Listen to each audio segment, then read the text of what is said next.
Okay, we're in volume 6 of the Bible story, and my book has two ladies on the front, one in a beautiful yellow dress, holding a letter with her.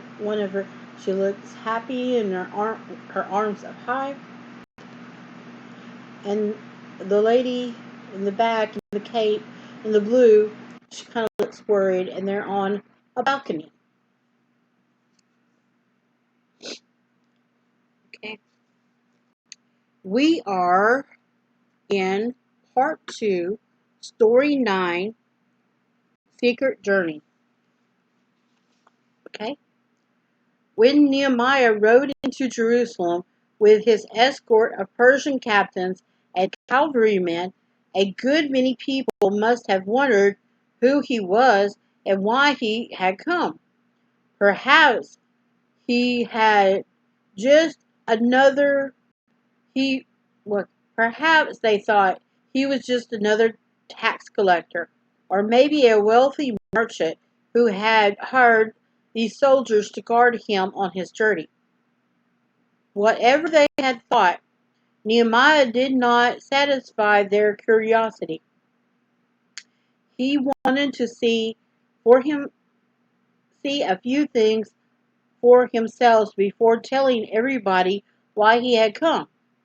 Knowing that the people would be suspicious if he were to look around the city by day, he decided he decided to make his inspection by night.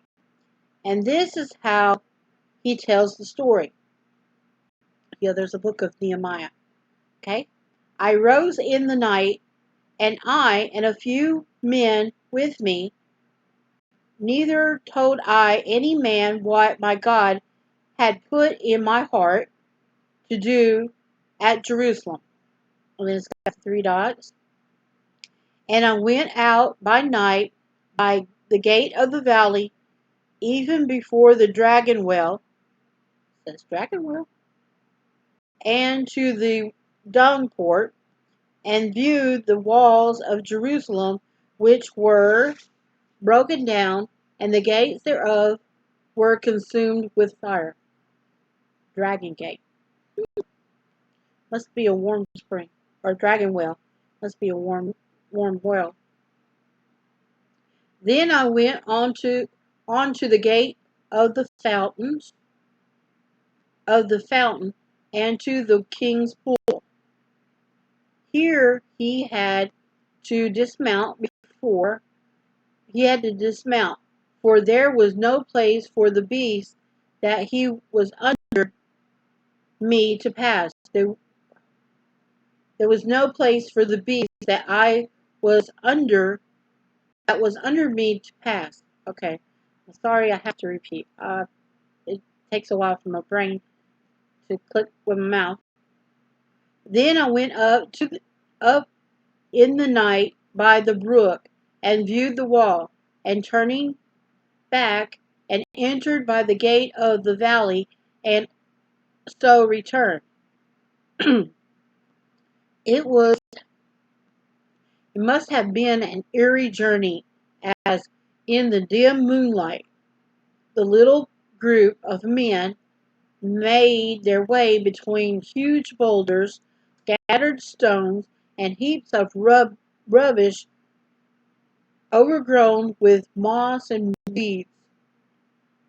Yeah, it probably was looked more like a forest.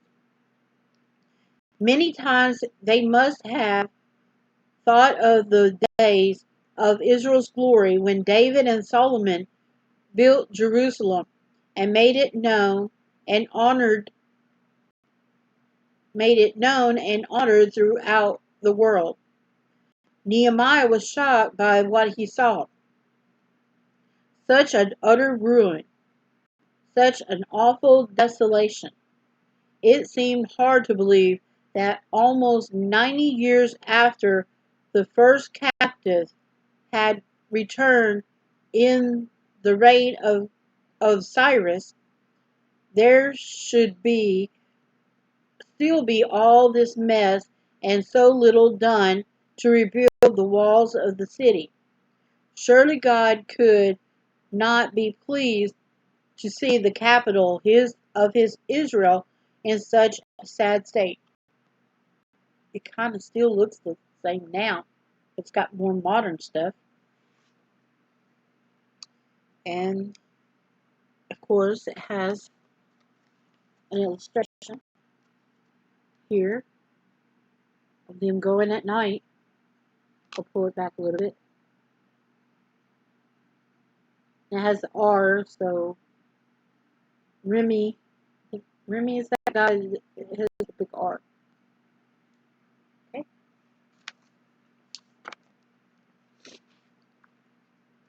The next day he went to see the rulers of the city. Whether he told them of his secret journey of the night before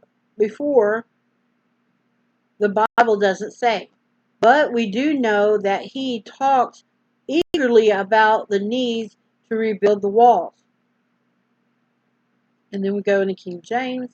Ye see the distress that we are in, he said to them.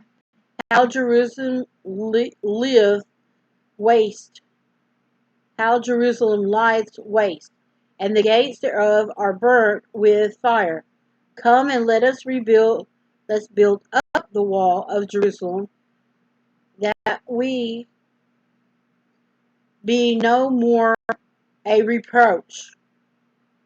I know, big words.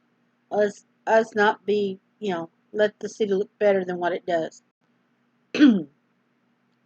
Some, no doubt, smile at the zeal of this newcomer. Others shrugged their shoulders, and asked what they could do about it. Still others simply said, where's the money? Where's the money? Really says, where's the money? But Nehemiah was not one to be put off with excuses. He had the answer for every objection. His motto was, it can be done. And he kept on talking courage until the elders began to think he might be right after all. Of course, he told about his position at the court in the court of Artaxerxes and of the king's favor, including the important letter to the keeper of the king's forest ordering him to supply all the wood that might be needed. Surely he pleaded,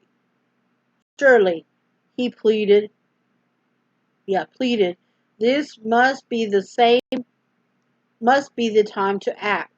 It must be God's honor of God's hour of opportunity.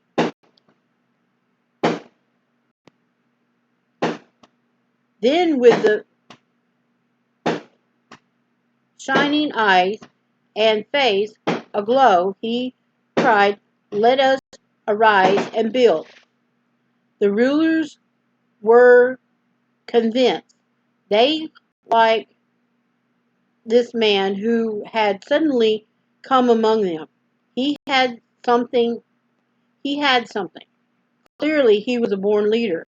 Maybe he would help them do what they